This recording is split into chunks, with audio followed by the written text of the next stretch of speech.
Hi class, this is Shervon, and today we'll be talking about the muscles moving the scapula at the AC joint and sternoclavicular. First, we'll start off with some of the movements of the scapula from the anterior view of the body, demonstrated on myself. This is elevation of your scapula, depression of your scapula. This is an example of protraction of your scapula and retraction of your scapula. Downward rotation of the scapula and upward rotation of the scapula. And here are some movements of the scapula from the posterior view. You'll be able to kind of tell where my scapula are and what direction they're moving in by my shoulder blades, which are kind of right here.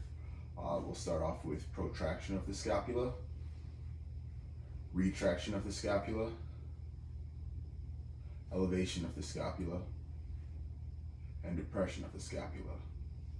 And then there's also the upward rotation of the scapula and the downward rotation of the scapula. There are 5 main muscles or muscle groupings that control movement of the scapula at the sternoclavicular and acromioclavicular joint. Those muscles are the rhomboids, the trapezius muscles, the latissimus dorsi, your pectoralis major and minor, as well as your serratus anterior. We'll just go over the muscles that control each movement. So protraction will be controlled by your serratus anterior, which can be palpated here, and your pectoral muscles. That would be for protraction.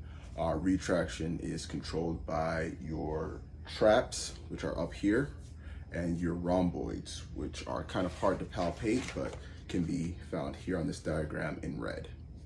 Your trapezius muscles, your traps, will be responsible for elevation of the scapula, while your latissimus dorsi, as well as your serratus anterior, will be responsible for depression of your scapula. Upward rotation of your scapula will be controlled by your serratus anterior again, so that's going to be like that. And then downward rotation of the scapula will be controlled by your rhomboids, which again, pictured here in red, is on your posterior of your body, on your back.